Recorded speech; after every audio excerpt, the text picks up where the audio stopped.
Napapagod at napupuyat ako sa pag-aalaga ng mga anak namin sa pag-aasikaso sa aking asawa pero parang wala pa rin akong pakinabang dito sa loob ng bahay nang dahil lang sa hindi ako nakakapag-akyat ng pera. Nakakalungkot lang dahil wala kahit isa sa kanila ang nakaka-appreciate sa mga ginagawa ko bilang nanay. Tawagin na lang natin siyang Pagong at tawagin naman nating Matching ang kanyang live-in partner at matagal na silang nagsasama pero hindi pa sila kasal. Bago pa man din sila magsama ay may trabaho na talaga si Pagong hanggang siya ay nagbuntis at makapanganak ay tuloy pa rin ang kanyang trabaho. At may trabaho din ng mga panahon na yun si Matching pero hindi ibinibigay nito ang kanyang buong sweldo pero nakakabili naman si Pagong ng gatas at diaper kaya okay na yon. Habang si Matching naman ay nakakabili at nakakapagpundar ng mga accessories sa motor na sobrang mamahal pero hindi kumikibo si Pagong dahil gusto niyang suportahan ang kanyang live-in partner na si Matching. At kahit kailan ay hindi niya rin nagawang bungangaan si Matching kahit lagi na lang siyang gabi umuuwi dahil inuuna niya ang kanyang barkada at palagi lang tahimik si Pagong at hindi siya kumikibo. Meron na silang dalawang anak ngayon, isang baby at isang toddler pero nung isa pa lang ang anak nila ay nakakapasok pa ng trabaho si Pagong dahil pinapayagan siya na isama niya ang kanyang panganay na anak sa trabaho. Hanggang sa tumungtong na ng 2 taong gulang ang kanilang panganay at huminto na siya sa pagtatrabaho para maging stay-at-home mom. Hanggang sa nakapag-ipon sila at nakapagtayo ng negosyo pero kalahati lang ang kanilang kinikita dahil meron silang kasosyo. Kaya paminsan ay napipilitan si Matching na ibigay ng buo ang kanyang sweldo kay Pagong dahil nakikita niya na kinakapos sila ng pambili ng gatas at diaper. Marami din silang binabayaran kagaya na lang ng upa ng bahay, tubig at kuryente pero pagkalipas lang ng 1 taon ay nagsara na rin ang kanilang negosyo at umuwi muna sila sa pamilya ni Pagong. At kahit minsan ay hindi sila inubligan ng mga magulang ni Pagong na mag-share sa pambayad ng tubig at kuryente at kung paminsan ay yung mga magulang niya pa ang bumibili sa mga anak nila ng kung ano-ano. At pagkalipas lang ng 2 buwan ay naghanap si Matching ng panibagong trabaho at nung una ay binibigay sa kanya nito ang kanyang buong sweldo kaya nabibili niya ang pangangailangan nilang mag-iina. Nabibili niya rin ang mga pangangailangan ng kanyang live-in partner na si Matching at ang para sa kanya naman ay ukay-ukay lang ay masaya na siya. Sa tuwing nagbibigay sa kanya ng pera si Matching ay nababayaran niya ang mga kailangang bayaran at nahuhulugan niya ang mga dapat hulugan. Mahirap para kay Pagong na iwanan ang kanyang 2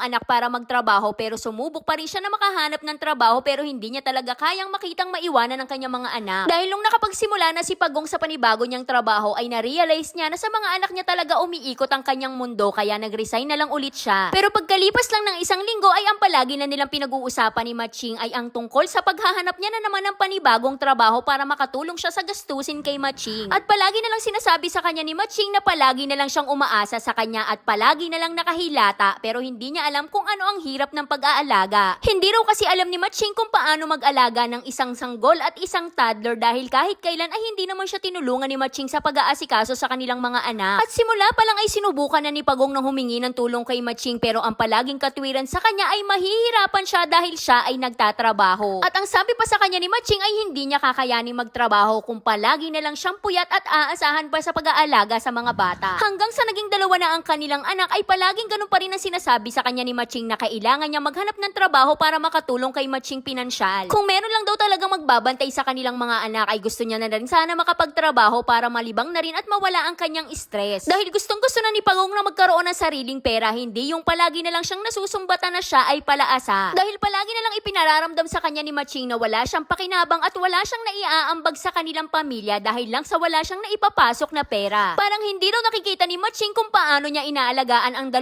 niyang anak lalo na kapag silang 2 ay may sakit. At mas lalong nahihirapan si Pagong kapag siya naman ang nagkakasakit, umiinom lang siya ng gamot at kumikilos pa rin dahil wala namang ibang mag-aasikaso sa kanyang pamilya. At wala kahit isa sa mga taong nakapaligid sa kanya ang nag-aalala para sa kanya dahil ang palaging tingin nila kay Pagong ay ang swerte-swerte niya dahil marami siyang pera kaya palagi siyang masaya. Ang hindi nila alam ay hirap na ang kalooban ni Pagong pero ang iniisip niya na lang ay mahal naman sila ni Matching. Paminsan-minsan ay nagiging sweet naman sa kanya si Matching pero sobrang hirap lang sa kanyang kalooban dahil palagi na lang nilang kahati ang motor ni Matching. Katulad na lang ngayon na may panibago na naman silang kahati sa sahod ni Matching kagaya ng gym expenses at trainer pati pagkain at mga protein drinks. At hindi lang yon dahil hindi lang sahod ni Matching ang nahahati sa ngayon dahil pati ang kanyang oras. Alas 8 ng umaga ang pasok ni Matching at uuwi na sana siya ng alas 5 ng hapon pero dumidiretso na siya sa kanyang gym at umuwi na siya ng kanilang bahay ng alas 11 ng gabi. At pagdating ni Matching sa kanilang bahay ay kakain na lang siya at matutulog. Wala na siyang oras para sa mga anak nilang 2 ni Pagong. Kaya parang ang nararamdaman ni Pagong ay hindi mararamdaman nararamdaman ng kanyang bunsong anak na may tatay siya dahil palagi na lang wala si Matching. Kaya ang palagi na lang iniisip ni Pagong ay mas okay na yon na si Jim na lang naglilibang si Matching, at least hindi siya ng bababae, pero hindi ka sure. Dahil kasi maisingit ko lang ang OA mo naman mag-gym 6 PM hanggang 11, ano yun, dinaganan ng barbell. Kaya napakahirap na lang para kay Pagong at nakakalungkot dahil parang lumalayo na silang dalawa sa isa't isa. Dahil kahati na nila sa oras at panggastos ang expenses ni Matching sa pag-gym niya. At ang palagi namang katwiran sa kanya ni Matching ay para kay Pagong naman daw ang kanyang pagpapalaki ng katawan dahil para lumakas siya. At sa tuwing ibinibigay sa kanya ni Matching ang kalahati ng kanyang sahod ay ipinambibili ito ni Pagong ng gatas at diaper, at ang matitira ay ihuhulog sa utang nila at wala na. Wala man lang kahit konting sumusobra para kay Pagong, pero si Matching ay nakakabili ng mga pangangailangan niya dahil ang sabi niya ay reward niya yon sa kanyang sarili. Pero paano naman si Pagong na napapagod at napupuyat din sa pag-aalaga ng kanyang pamilya? Sobrang OA ko lang po ba talaga kung bakit nararamdaman ko to? Kung may trabaho lang sana na pwede kong isama ang mga bata ay bakit hindi? Sumubok din po ako magpa-order ng mga paninda pero wala namang namimili, iilan lang sila, tapos ngayon ay wala na. Wala na rin po akong maipuhunan dahil sakto lang ang binibigay niya, tapos ang sabi niya pa sa akin ay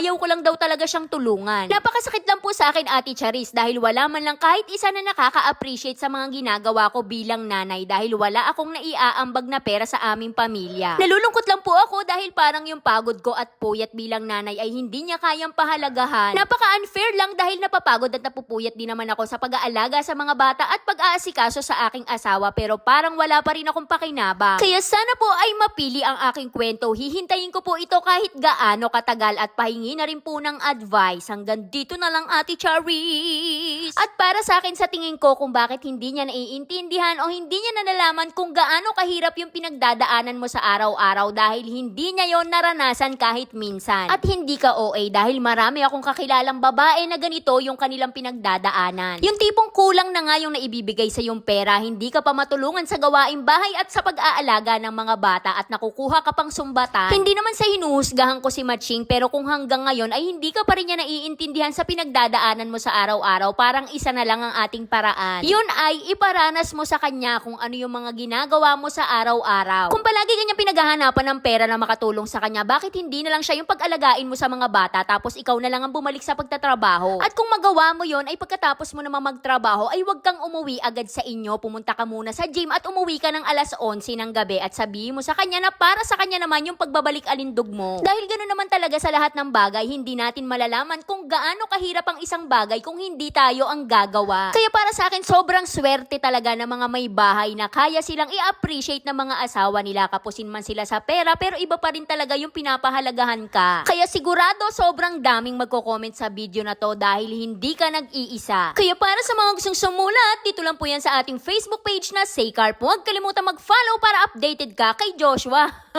Hindi, Charis lang. Syempre para updated ka kung sino ang nanalo, kung si Pagong ba o si Matching. Kaya yun lang. Like and share para alam mo kung sino kumain na saging. Bye-bye!